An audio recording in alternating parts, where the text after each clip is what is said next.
Messieurs, dames, Tanguy Koki.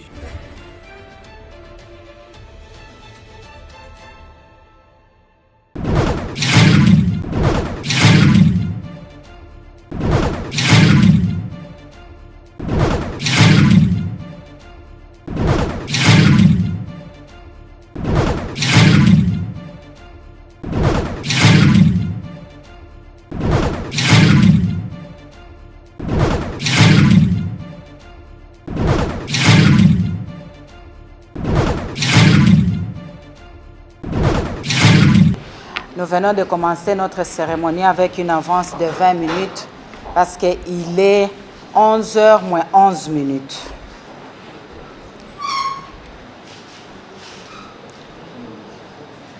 Messieurs, mesdames, chers chevaliers de la plume, distingués invités, en vos titres et qualités respectifs. Je rends grâce au Dieu vivant, qui ne dort ni ne sommeille, les saints d'Israël, le Tout-Puissant, par son Fils, notre Seigneur et Sauveur, le Maître de temps et des circonstances. Je lui dédie ces points de presse, afin que tout se passe sous la présence et la conduite du Saint-Esprit.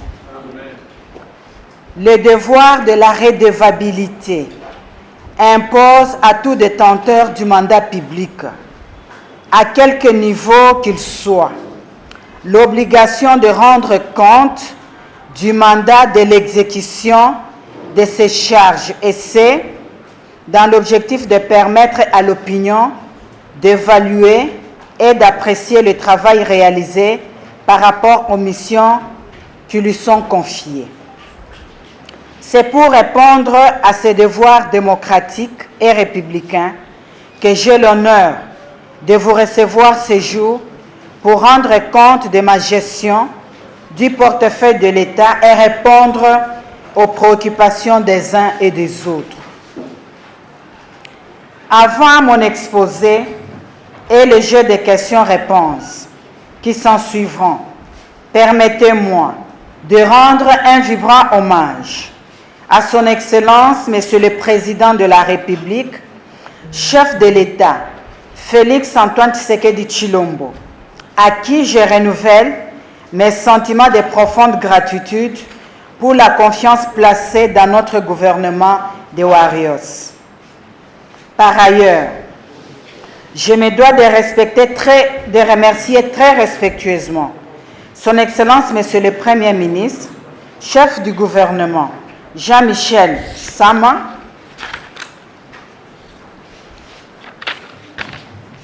pour tous les efforts inlassables qu'il déploie en vue de la réalisation de l'ambitieux programme du gouvernement de Warriors qu'il dirige. Revenant à mon ministère du portefeuille, l'ordonnance numéro 017/025 du 2 juillet 2017 lui attribue les missions suivantes: la création et la transformation des entreprises publiques, l'administration, la gestion et la rentabilisation du portefeuille de l'État, l'acquisition et la gestion des participations de l'État dans les entreprises d'économie mixte, la création et la participation à la création des entreprises à caractère industriel et commercial, la gestion des mandataires publics dans les entreprises du portefeuille de l'État, entreprises publiques transformées en sociétés commerciales et sociétés d'économie mixte. Enfin, les contrôles à travers les audits externes de la gestion de ces entreprises. De ces attributions générales, les programmes de notre gouvernement adoptés par les honorables députés à la plénière du 26 avril 2021 m'a assigné, entre autres, missions ci-après. Le parachèvement de la réforme des entreprises du portefeuille de l'État. L'assainissement des finances publiques en mobilisant les recettes budgétaires telles que prévues par la loi des finances pour la part réservée aux entreprises publiques. La gestion et la protection du patrimoine immobilier et mobilier des entreprises contre l'aliénation et la spoliation. La poursuite et l'intensification de la construction ainsi que la modernisation des infrastructures de base. La mise en œuvre du plan national du numérique et enfin les renforcements de la régulation et le contrôle des opérateurs des télécommunications. Depuis ma nomination jusqu'à ce jour, les principales actions menées sont les suivantes. 1. La recherche de la cohésion au sein du ministère du portefeuille et de l'efficacité. À cet effet, dans la première semaine de ma prise de fonction, j'ai établi un calendrier de prise de contact avec le secrétariat général et les services techniques de mon ministère, le Conseil supérieur du portefeuille et les COPIREP, afin de m'acquérir de missions dévolues à chaque organe, des difficultés rencontrées dans leur fonctionnement et les perspectives d'avenir pour trouver les solutions idoines aux problèmes auxquels ils font face. À cette occasion, j'ai présenté et expliqué aux membres de chaque service ma vision de travail dans le but de regarder tous ensemble dans la même direction de manière à atteindre les objectifs que j'ai fixés par mon ministère. 2. Les échanges entre les mandataires des entreprises publiques afin de leur présenter ma vision du ministre du portefeuille et les principes qui devraient nous guider pour la réussite de la lourde mission qui venait de m'être confiée par le chef de l'État et le gouvernement. 3.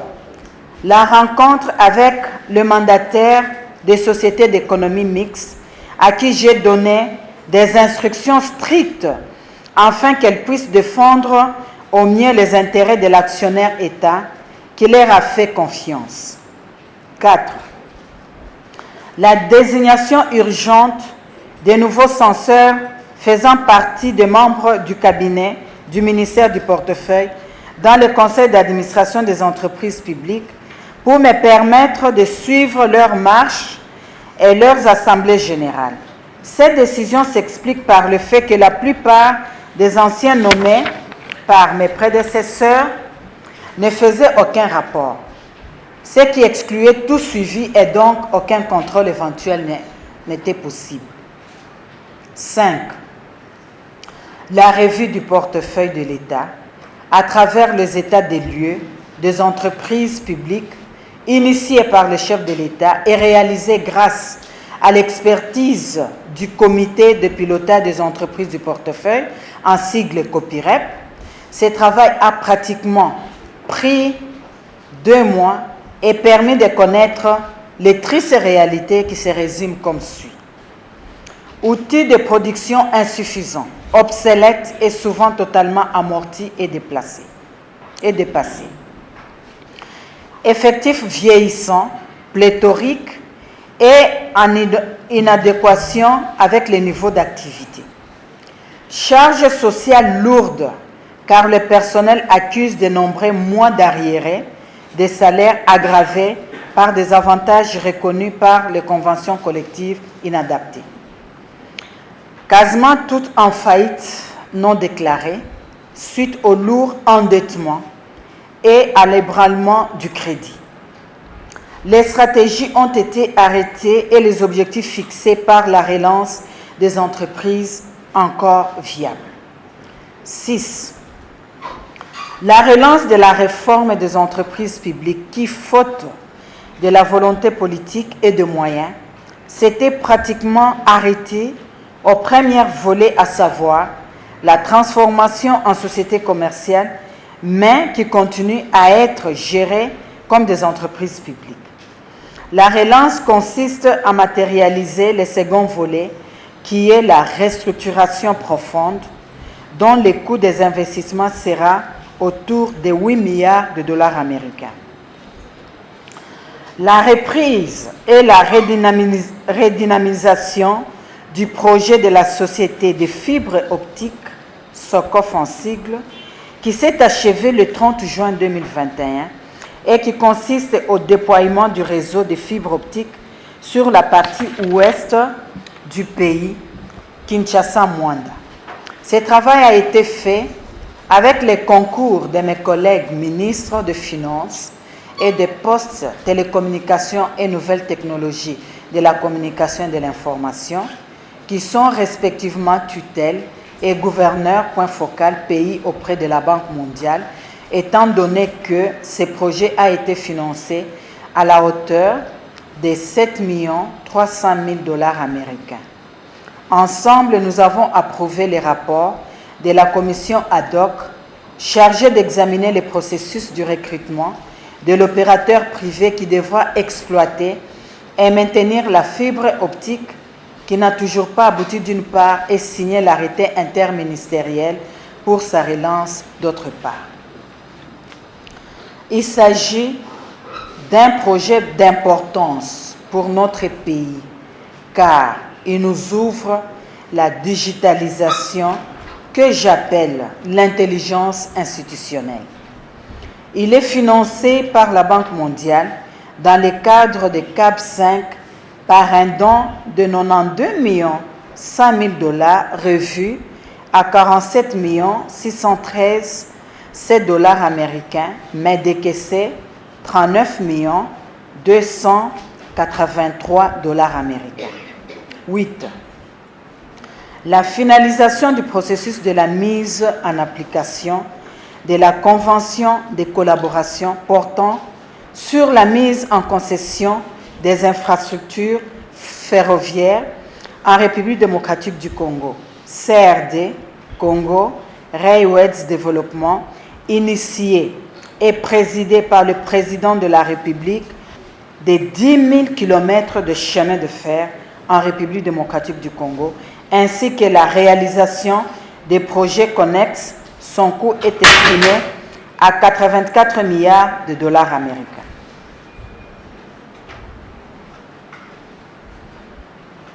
La mise en place d'une commission de titrisation du patrimoine immobilier des entreprises du portefeuille essai avec les concours du ministre des Affaires foncières pour les identifier, les sauvegarder et les protéger contre les spoliateurs. La mission est à pied d'œuvre et apporte déjà de fruits. 10. La prise de mesures conservatoires à l'encontre de certains présidents de conseils d'administration, des directeurs généraux et directeurs généraux adjoints de 2 entreprises sur base des recommandations de l'IGF et la nomination des intérimaires fils maison et répondant aux critères de compétences, moralité et ancienneté. Il s'agit de la Société commerciale de transport et port STP ex-Sonatra et de Congo Airways. 11. Dans le cadre de la bonne gouvernance des entreprises du portefeuille, le rappel incessant de la mise en place dans leurs structures respectives de la cellule de gestion des projets et de marchés publics, ainsi que le respect des procédures relatives pour éviter les recours au gré à gré. 12. La visite de travail à Kamoa Copper sur invitation de son staff dirigeant en vue de palper du doigt de ces fleurons de l'industrie minière, situé dans le territoire de Muchacha, à 30 km de la ville de Kolwezi, chef-lieu de la province du Lualaba, est une joint venture constituée de 4 partenaires, à savoir Ivanhoe Mining, qui est à 39,6%, Jiden Mining, 39%, Cristal, 0,8% et la République démocratique du Congo, 20%. La réalisation de ces projets se fera en 4 phases Pour le moment, il se trouve dans sa deuxième phase et les investissements effectués à ce stade est de 2 milliards de dollars américains qui intègrent notamment les constructions actuelles réalisées sur le site. À la fin de sa quatrième phase, presque fin 2018, on arrivera à 4 milliards de dollars américains. La production sera estimée à 1 million de tonnes de cuivre, ce qui permettra à Kamoa d'occuper la deuxième place du rang mondial de production de cuivre. Ce projet qui a démarré en 2008 coûtera effectivement 4 milliards de dollars américains.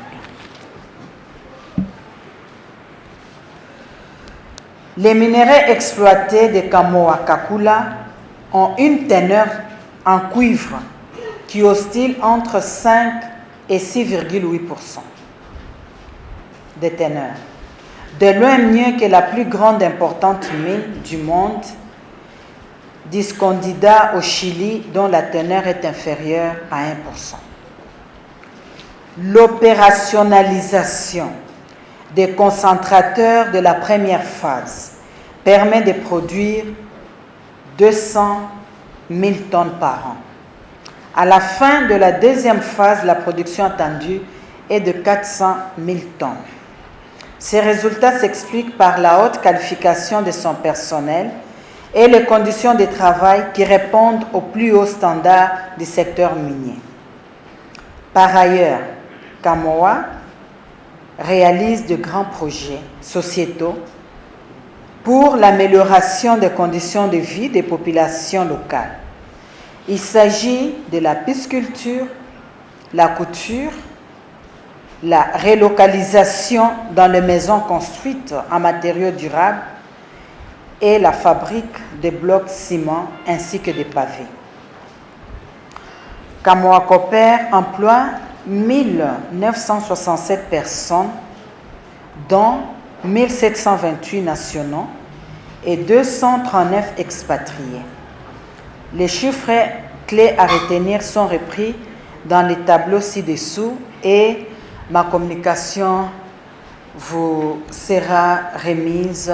Je vous remercie. Il semble qu'aujourd'hui c'est votre anniversaire.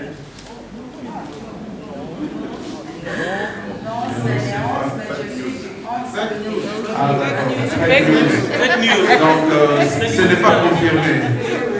Je suis Edmond Isouba, je suis DG de Opinion-Info.cd. La société congolaise, la Société nationale des loteries, bénéficie du monopole de l'organisation du budget du hasard en RDC, comme cela se passe sur d'autres cieux. Mais aujourd'hui, plusieurs sociétés détenues toujours par des étrangers mal contrôlés exploitent ces secteurs sans être en partenariat avec la SONAL. Avez-vous des suggestions, madame, pour remettre la SONAL dans ce droit afin de le permettre dans un des bras de l'État pour financer le social? Madame la ministre, bonjour. Nous avons suivi sur la vidéo, mais moi j'aimerais quand même que vous-même vous puissiez me donner cette précision. Il nous semble que vous arrivez toujours entre 4h et 5h du matin à votre bureau, et puis vous tenez beaucoup plus sur le chiffre 11, par exemple 11 minutes. Pourquoi vous êtes toujours habillé en vert, signé avec le stylo vert, au bas de votre signature? Il y a toujours un nom et la date, votre nom bien sûr et la date. On dit que vous êtes regardant dans la gestion du temps et que ces principes ne souffrent même pas d'une faille depuis que vous êtes à la tête de ce ministère. Alors, pouvez-vous nous dire de qui tenez-vous ce principe de temps? Et puis, quel est votre secret pour venir tous les jours le matin, en fait, entre 4h et 5h du matin? Et aussi, une deuxième question, à quelle hauteur les entreprises publiques du portefeuille de l'État contribuent-elles aujourd'hui au budget national? Merci. D'abord, commençons en tant que femme féministe oblige, vous remercier et vous féliciter pour vos 100 jours, plus de 100 jours à la tête de ce méga ministère.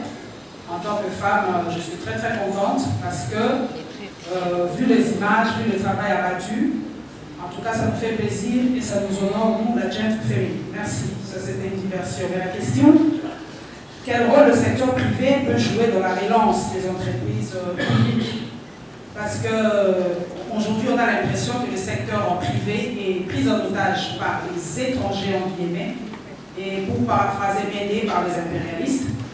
Donc, on se pose la question, comment ce secteur privé peut jouer dans la relance des entreprises publiques? Dans votre rapport au Conseil, vous aviez parlé de 8 milliards dont on a besoin pour financer les investissements dans les entreprises publiques. Comment comptez-vous mobiliser ces fonds? Merci beaucoup. Vous savez que d'abord le temps étant une ressource précieuse, tout est conditionné par le temps, que ce soit la réussite, que ce soit l'échec. Et nous, en tant que personnes humaines, nous sommes des actrices pour que nous puissions arriver à gérer rationnellement ce temps. Mais ce qui est une pratique pernicieuse, passez-moi l'expression, est que nous sommes, nous, en train de subir le temps. Quand je dis nous, c'est-à-dire notre culture. Nous subissons le temps, mais nous manquons cet élan d'anticipation. Raison pour laquelle nous devons savoir que le temps est d'abord linéaire et non cyclique.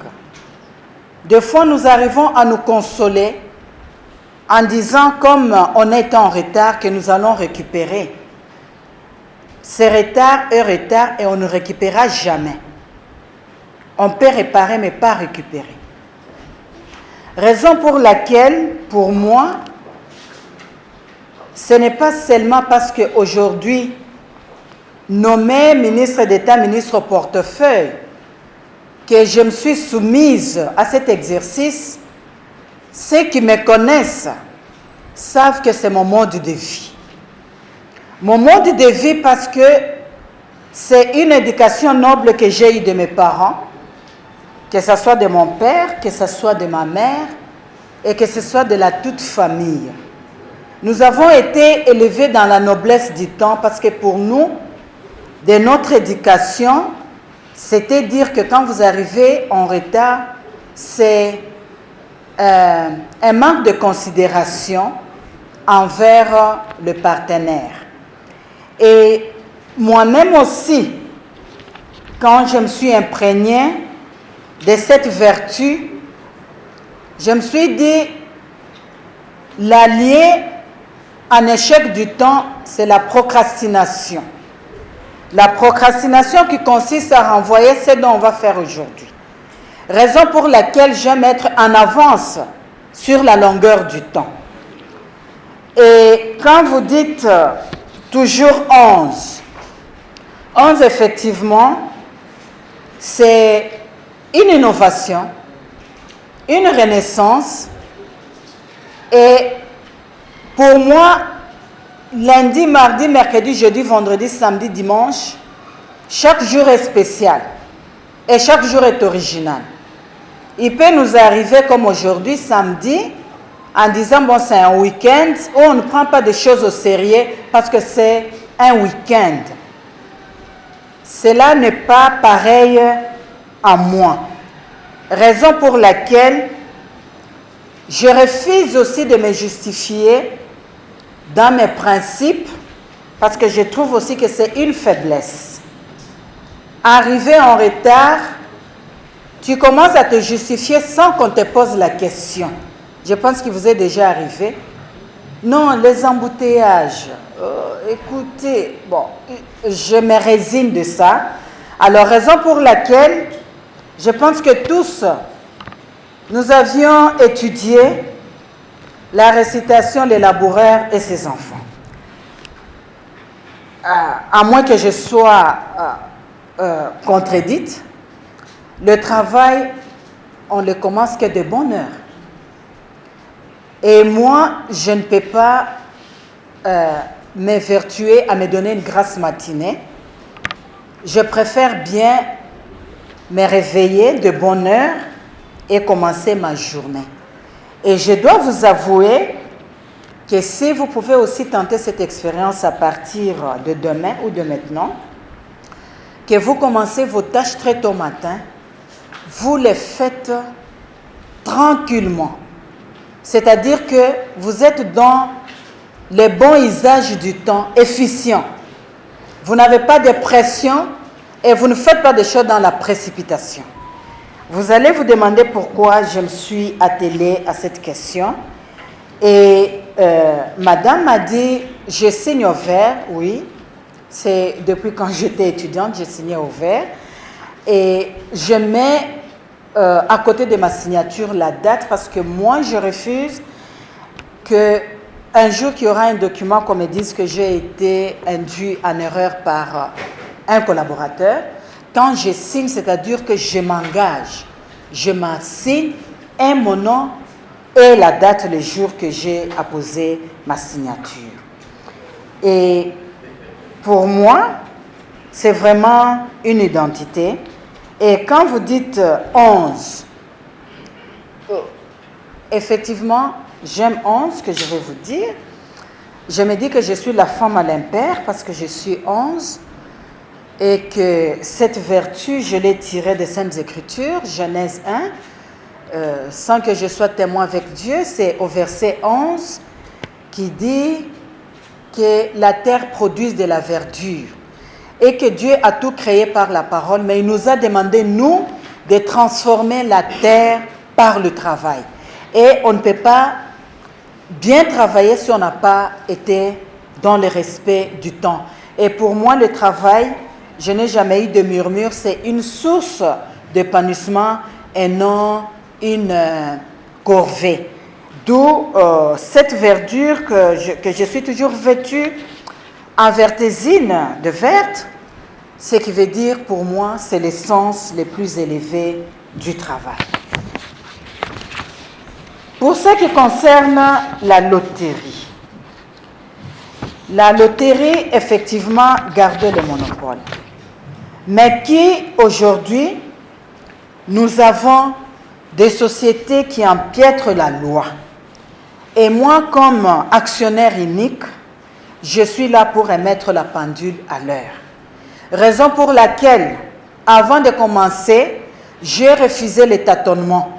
J'ai organisé la revue du portefeuille sous l'instruction du chef de l'État pour que je puisse m'imprégner des états de lieu des entreprises du portefeuille.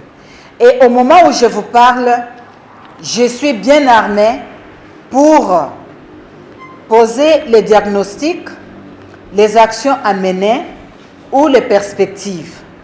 Et pour ce qui concerne la SONAL, effectivement, nous allons faire respecter la loi qui est en train de nous régir. Pour ce qui est la question de Paulette, merci aussi pour les compliments. Le rôle du secteur public est non seulement indispensable, mais incontournable. Parce que l'État a signé le partenariat public-privé, en sigle PPP, où nous devons définir le champ d'intervention avec le privé. Mais ce dont nous ne sommes pas d'accord, je pense que c'était ma lutte au moment où j'étais encore députée. Vous vous rappelez, à ceux qui ont la mémoire d'éléphant, que les petits commerces étaient pris par les expatriés. Et à son temps, j'avais adressé une question orale avec débat où je demandais que les petits commerces devaient revenir aux nationaux. Et pour moi, enfin, il y avait une mesure réglementaire qui était prise par le ministre à son temps de l'économie et du commerce extérieur. Pour la relance des entreprises publiques, je sais que tout le monde est en train de se demander en disant « mais ça c'est un rêve ou bien une réalité de pouvoir relancer les entreprises avec un coût à hauteur de 8 milliards de dollars américains ».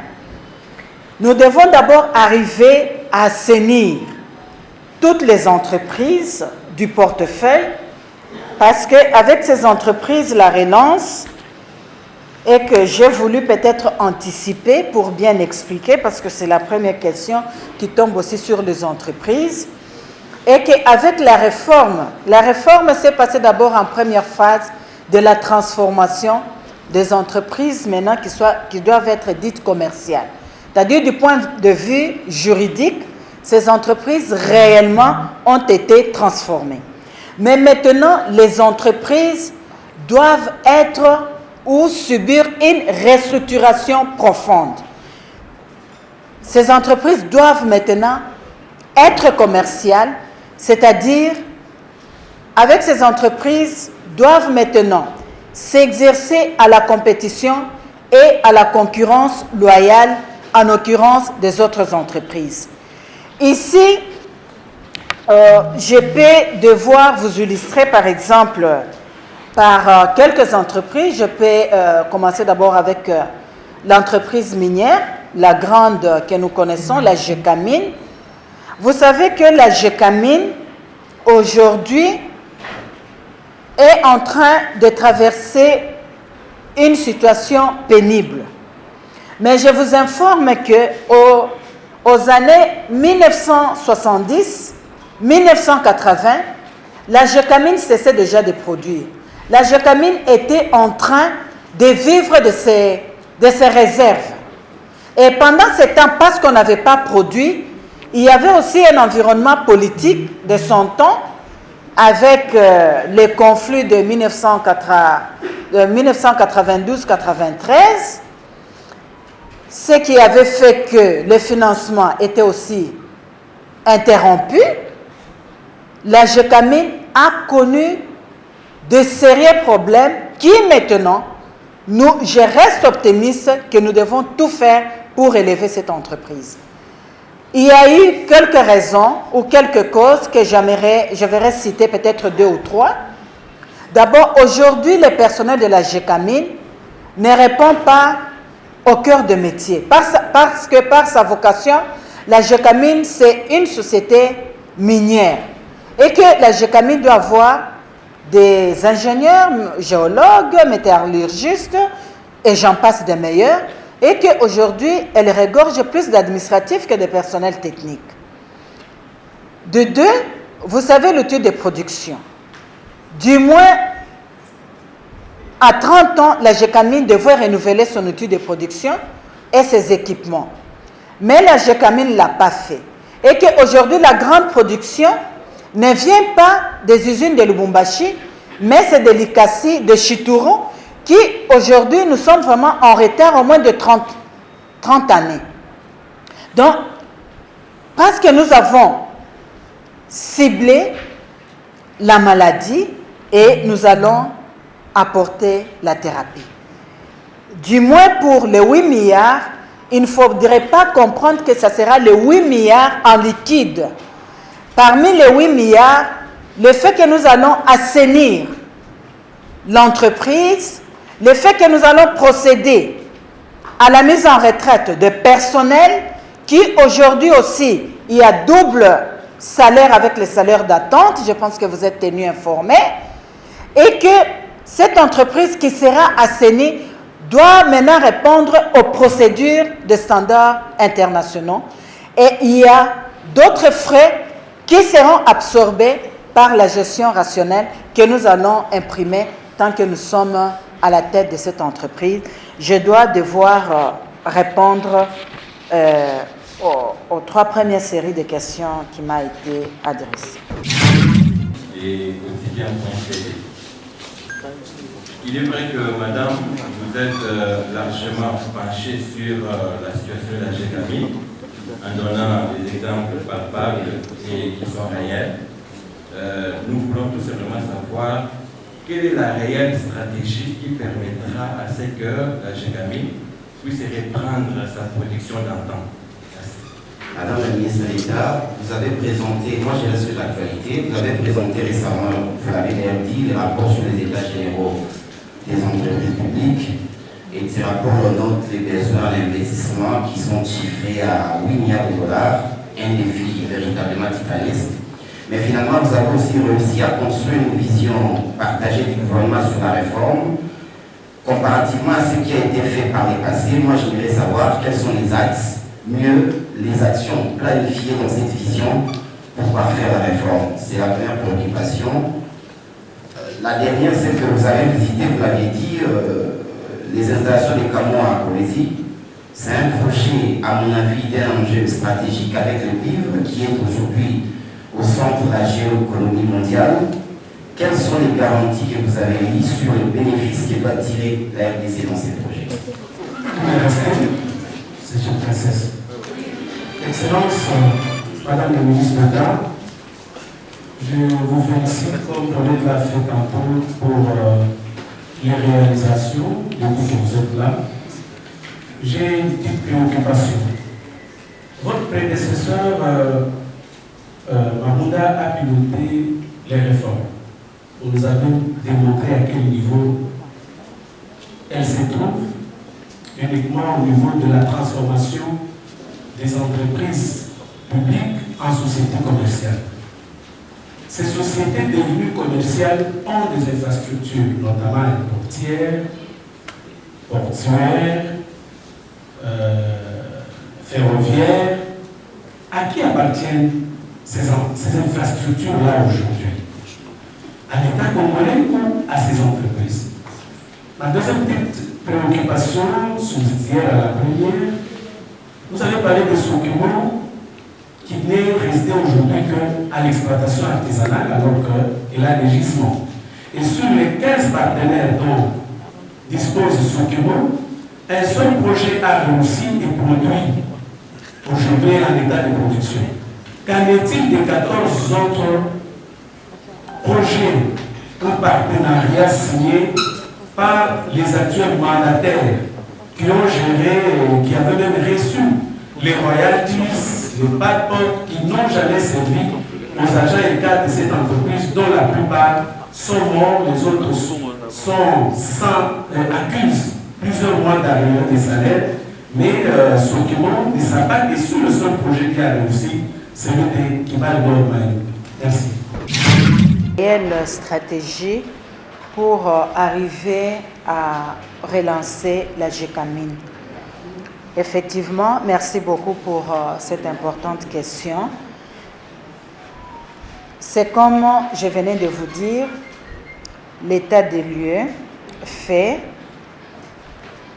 Maintenant, nous devons passer à la phase pratique. Ça ne sera pas seulement la GECAMIN, ça sera aussi avec d'autres entreprises où nous devons d'abord commencer, comme je l'ai dit, en imprimant ou que nous puissions arriver à adopter cette grande stratégie de l'intelligence institutionnelle qui aura comme deux volets, dont la digitalisation de toutes les entreprises du portefeuille d'État. Parce que je vous ai dit qu'avec mon avènement, nous allons procéder maintenant à la restructuration profonde. Vous savez qu'aujourd'hui, il y a certaines sociétés qui se comportent comme à son temps société d'État et que c'est l'État qui va réfléchir à leur place. Nous allons imprimer aux dirigeants de ces sociétés de cultiver une grande capacité managériale pour que ces sociétés puissent faire face aux autres sociétés aussi.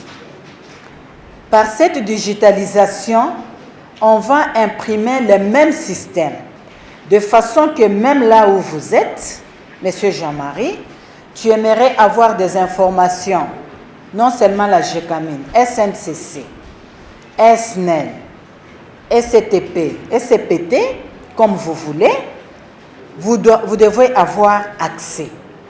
Et aujourd'hui, il y a quelque chose que nous sommes en train toujours de décrier, qui a toujours le marché gré à gré, et que nous allons instaurer, et ça sera une obligation dans toutes les entreprises de l'État, de de pouvoir instaurer les systèmes de passation de marché. Mais nous allons demander à l'État, parce que l'État a aussi des créances qui doivent honorer vis-à-vis de certaines entreprises et que ces créances sont certifiées. L'État doit arriver à payer ses créances. Et parce que vous avez parlé de la GECAMIN, vu la complicité de la GECAMIN a des sociétés filiales, dont je vous cite les GC. La GECAMIN est en partenariat avec certaines sociétés, FM, Camoa, KCC et les autres. Vous savez que les différentes conventions qui étaient signées à son temps, nous devons avouer qu'il y avait une complaisance accrue et qu'aujourd'hui, nous allons revisiter toutes ces conventions pour que la GECAMIN soit remise dans ses droits. Et c'est quelque chose que nous allons faire sur une période d'une année, de façon qu'après une année, on se retrouvera ici en termes d'évaluation exhaustive.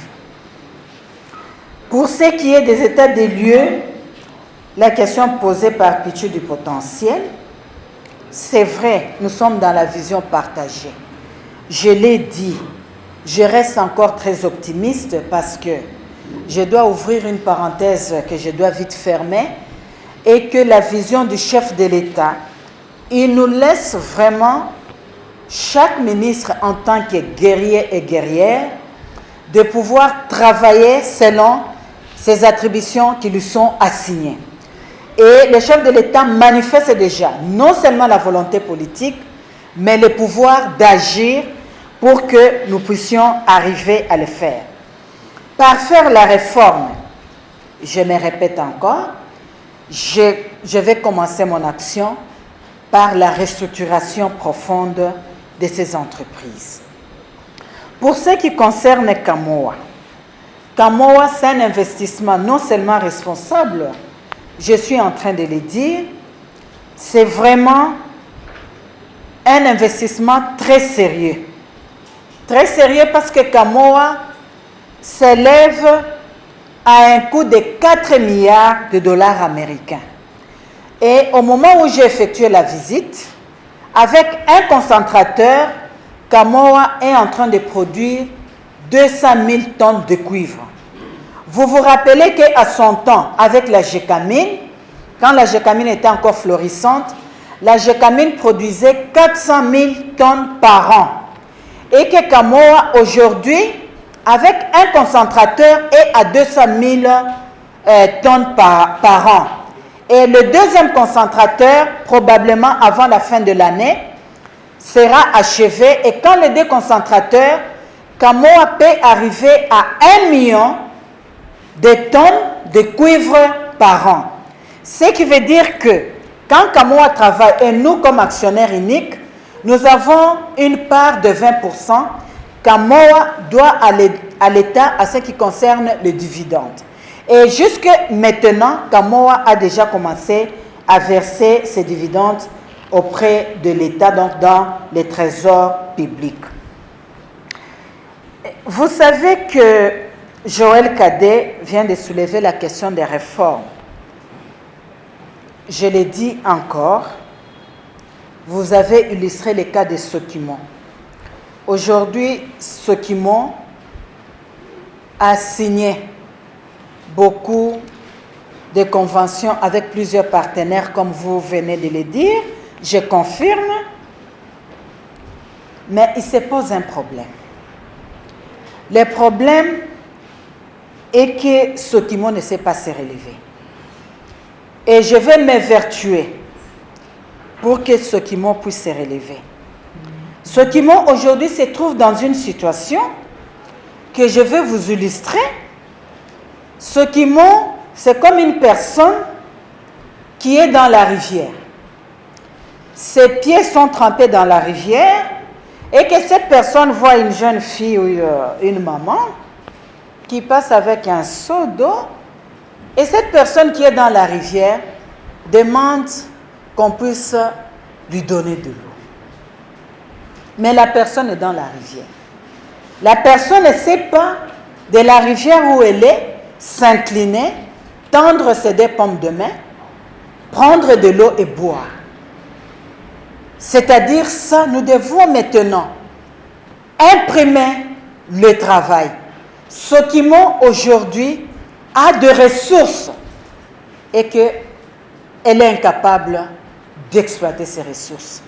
Raison pour laquelle nous allons donner du tonus pour pouvoir évaluer, parce qu'elle a signé même plusieurs joint ventures avec d'autres partenaires, mais à ce jour, Sokimo est toujours accroupi.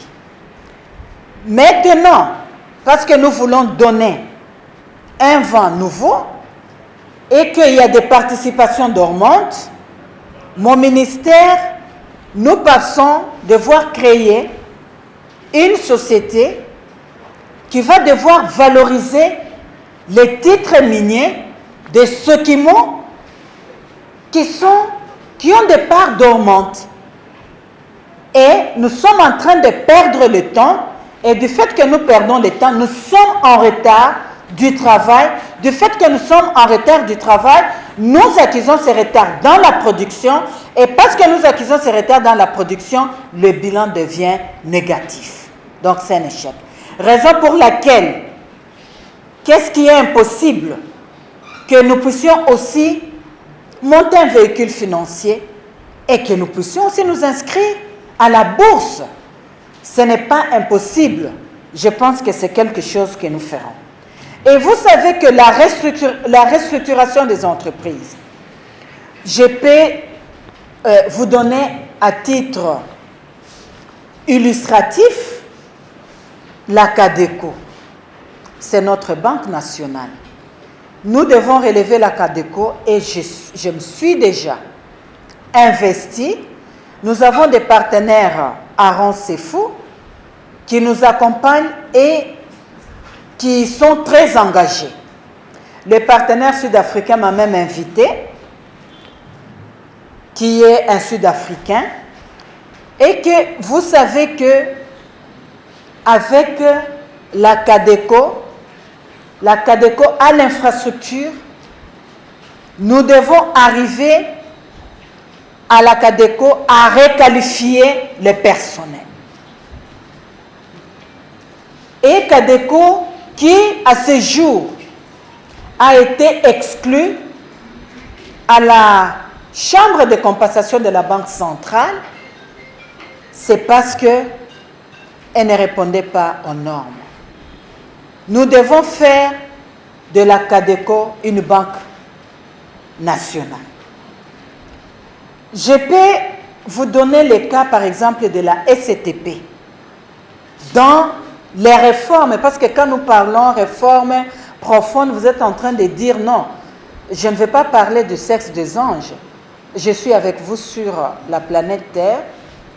Nous nous fixons les regards et je vous dis des choses que nous allons nous retrouver pour évaluer ensemble. La société comme la SCTP, c'est une société dans la réforme profonde que nous allons arriver à scinder. D'une société, on peut avoir deux sociétés, une chargée de transport et l'autre de port. Aujourd'hui, la SCPT, nous pouvons avoir même 3 sociétés. Donc, nous pouvons avoir une banque postale, la poste et télécommunications, effectivement, avec la nouvelle donne de la fibre optique. Donc, je peux continuer. Donc, quand je vous parle de la restructuration profonde, ce qui veut dire que nous irons en amont et en aval, qu'aujourd'hui nos entreprises, la mission, nous comme guerrières, que nous puissions arriver à faire sortir ces entreprises du bourbier. Et pour ce qui concerne le dernier volet, de la question de Joël Cadet. Effectivement, les patrimoines reviennent à l'État. Ports, aéroports, réseaux ferroviaires. L'État concède et l'entreprise gère. Parce qu'il y a d'autres entreprises que nous devons avouer à secteur stratégique qui l'État a quand même droit de pouvoir assurer et la sécurité et le contrôle.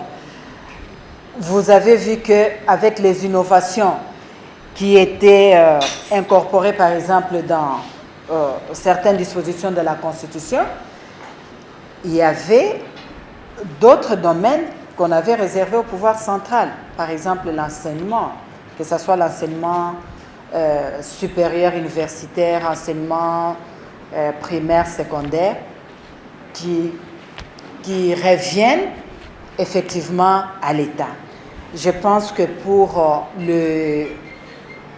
cette deuxième série de questions, je crois y avoir pu répondre. Je préfère m'y mettre, mais j'ai la ferme conviction que je ne vais pas me noyer. Pourquoi? Parce qu'aujourd'hui, nous avons tous les moyens.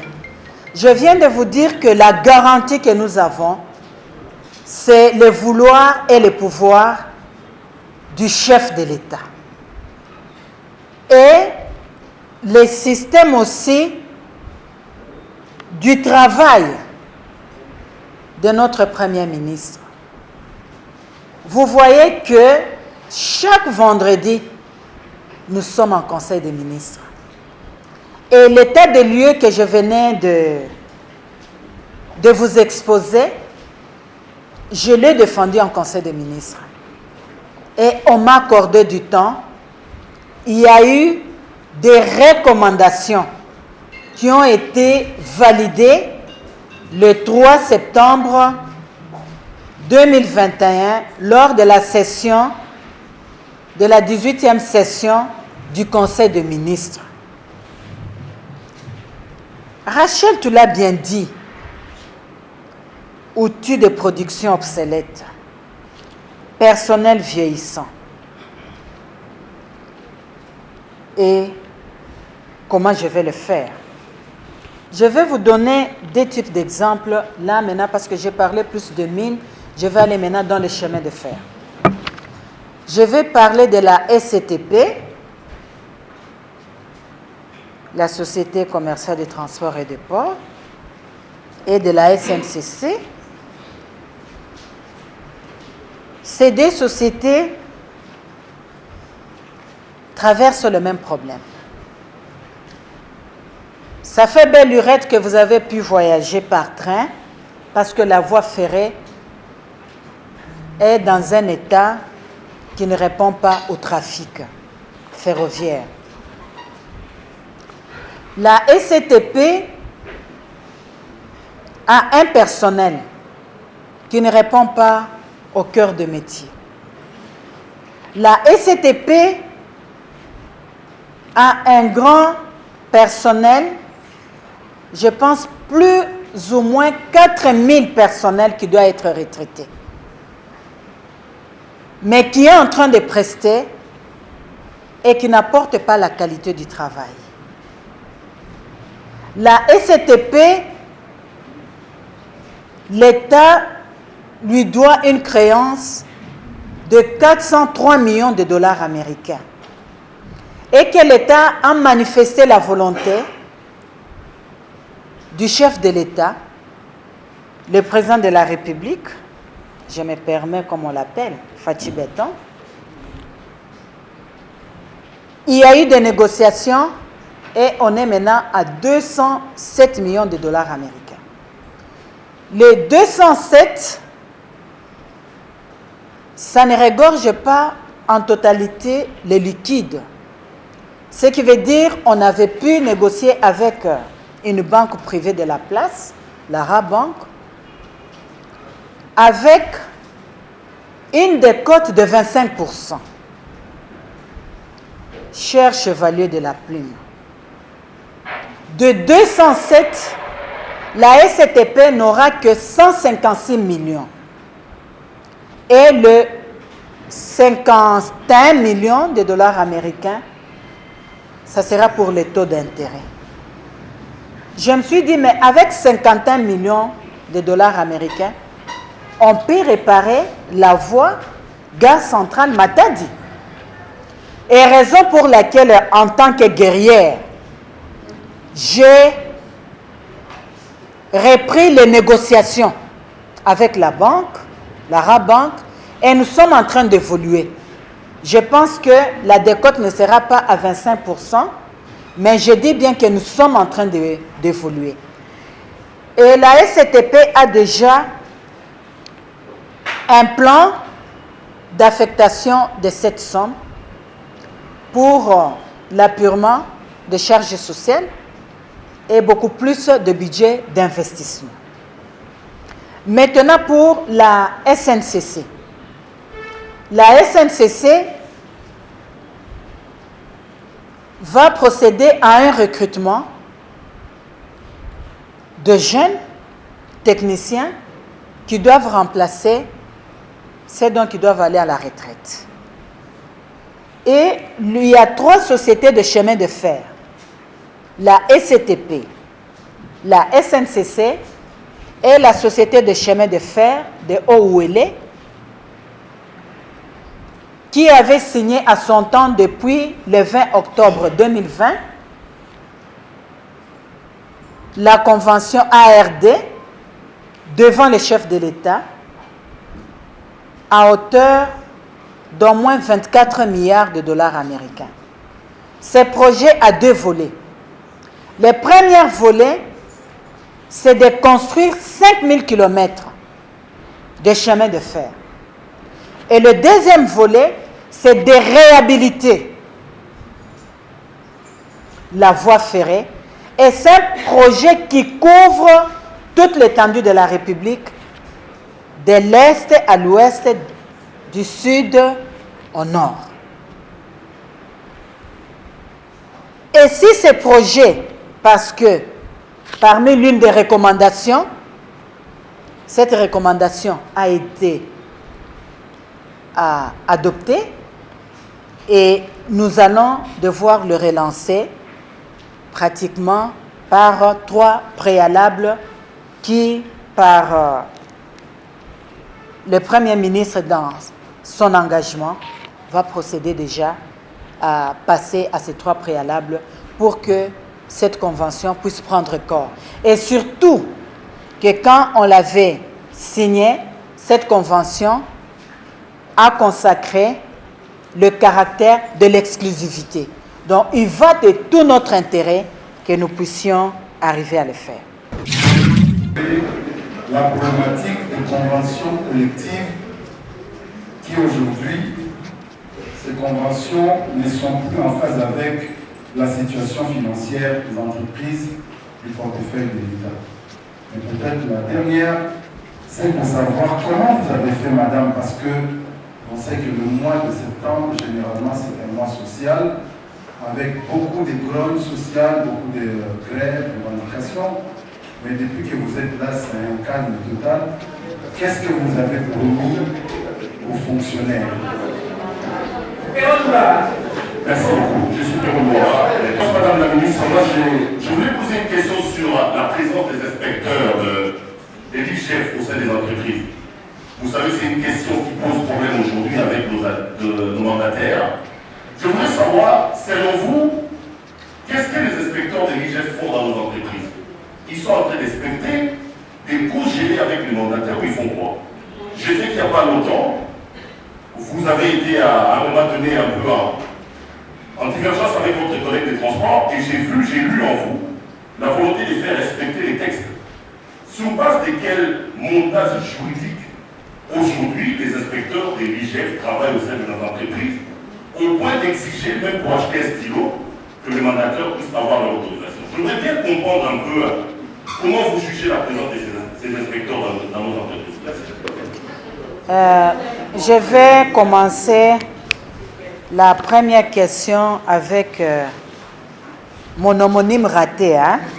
Lui, il est Kaninda, moi je suis Kainda. J'ai respecté l'heure. Pourquoi? Parce que quand on vous fixe un rendez-vous, normalement par noblesse, on se présente avant l'heure indiquée. Et sachant que nous, avec tout ce que je suis en train de vous dire, pour nous les portefeuilles, le temps c'est notre allié de la réussite pour la gouvernance. Mais parce que pour respecter ceux qui nous ont honorés d'être là dans la salle, on a voulu aujourd'hui leur donner une thérapeutique psychologique de ne pas murmurer. Je pense qu'aujourd'hui, personne n'a murmuré. Parce que d'habitude, quand il y a ça, non, elle n'est pas encore là, tout ça. Mais aujourd'hui, personne n'a murmuré. Et regardez dans quel climat de sérénité que ce point de presse est en train de se passer. Il n'y a pas de bousculade. Donc, j'ai respecté le temps. Être en avance, c'est une vertu.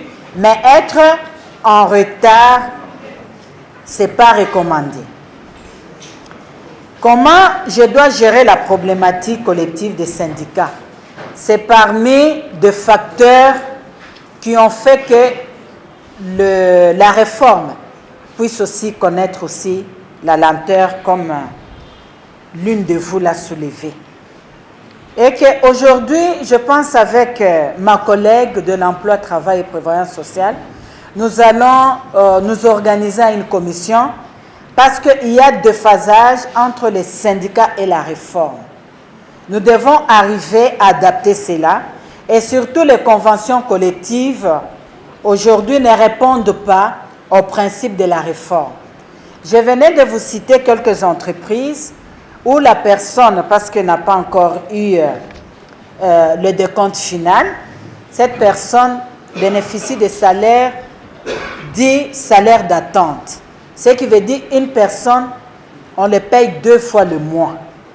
Parce que cette personne aura encore droit à son décompte final.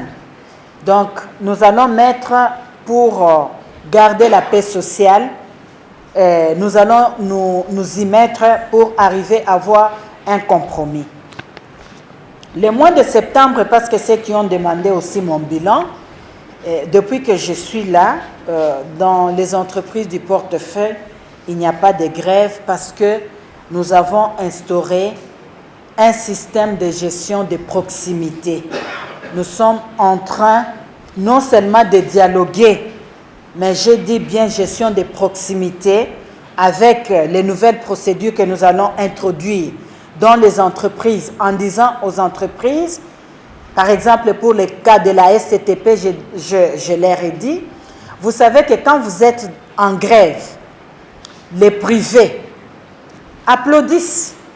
Parce qu'à ce moment-là, pour eux, ils vont capitaliser sur le temps au port, dans des quais, c'est eux qui vont beaucoup plus maximiser les recettes. Et vous êtes en train de vous faire poireauter par la grève. Et je pense que le personnel comprend, et raison pour laquelle il n'y a pas de grève.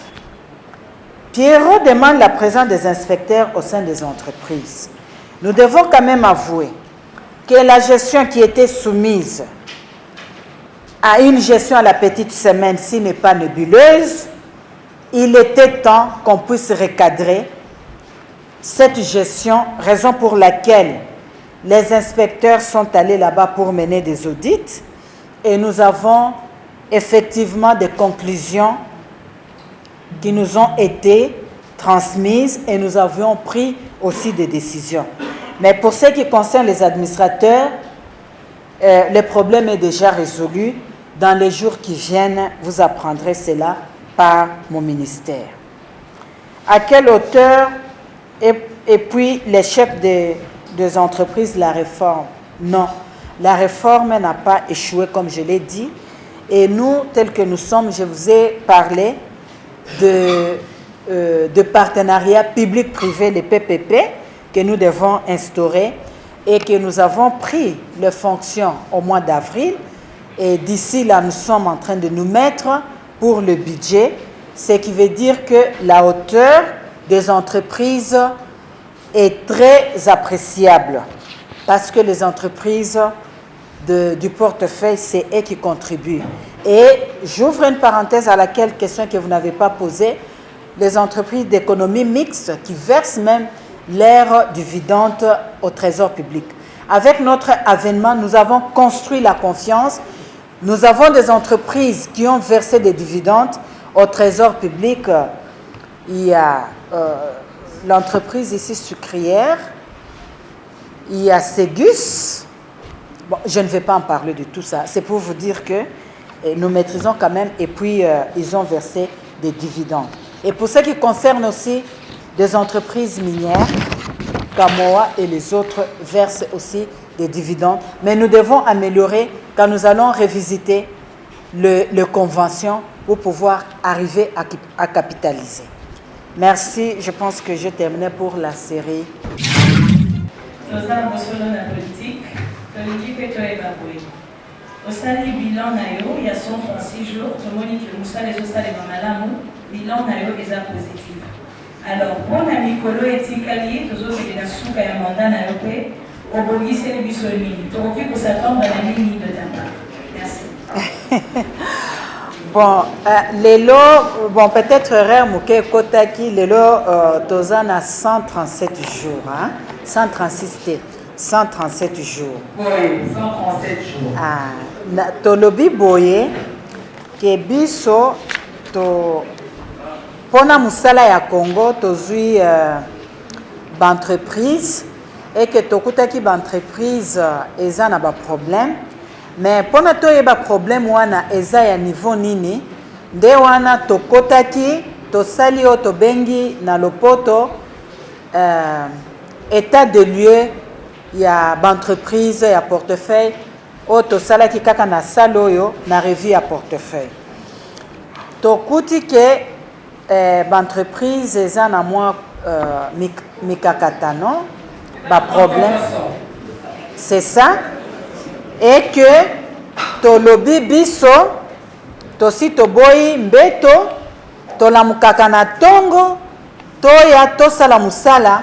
Pour l'entreprise oyo etelema ezala lokolo ezaki nakala.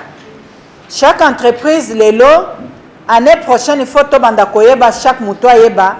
Par exemple STP ils ont contribué ce qui n'a 5%. Et Jecamine à son temps c'était si c'est 45%. SNEL il faut ezala boye et biso tolobi ke l'entreprise na réforme oyo ezala ki transformer. Mais maintenant, biso to lingi sikoyo to restructurer en profondeur. Koza d'entreprise mususu to ko restructurer il faut peut-être entreprise ezan moko, mais il faut la misatu, il faut la mine, il faut la mi balé. Parce que à ce moment-là, mususu ekoya ko s'occuper par exemple RVA, mususu ekoya ko s'occuper na ba aéroport, mususu kaka na nani aérien. Donc l'entreprise on a ndé torosala. Secret na biso ya koya na tongo na ko respecter temps parce que temps de eza secret ya makambo nyonso. Soki ozo respecter temps te orosala musala malamu te. Eza lokola boye olebo kende bo banda kosala banani boyaki avant bokozonga encore avant.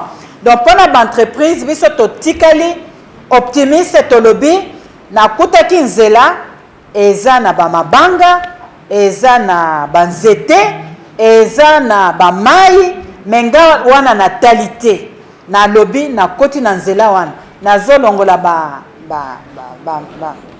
mabanga, na zolongola banzete, na zolongola pe ba zelo, pona nzela wana eza la malamu. Pour l'entreprise na biso ezala lokola ezalaki. biso awa toyete pona kolela toyete pona kosenga mais tolobi boye 8 milliards o bozoyoka eza kaka mbongo te eza kwa assainir d'entreprise ko procéder na ba retraite l'État a foutu ba nyongo certifié entreprise ekotelema botala entreprise eza par exemple na 20 000 agents peut-être ceux qui ba retraité 12 000 oyo ekotikala bao bakofuta bakozwa ba séminaire ba formation ils vont répondre au cœur de métier bakosala biso awa tolobi tokokende tembe na tembe parce que tokotika kaka ba transport ya likolo te mais na ba ya rail et puis je vous dis encore toza na projet moko ya kitoko oyo ekozala kaka ya transport interurbain tosi tosali yango en partenariat avec province et puis avec la SCTP d'ici là to signer ba document nyonso les études de faisabilité déjà elingi banda tokozala na train ata soki ozo voyager okozwa train na Kitambo oketi aéroport donc eza makambo nyonso wana tokosala biso toboyi biso baguerrière ya gouvernement ya Fachi Béton biso makambo nyonso eza bétonné donc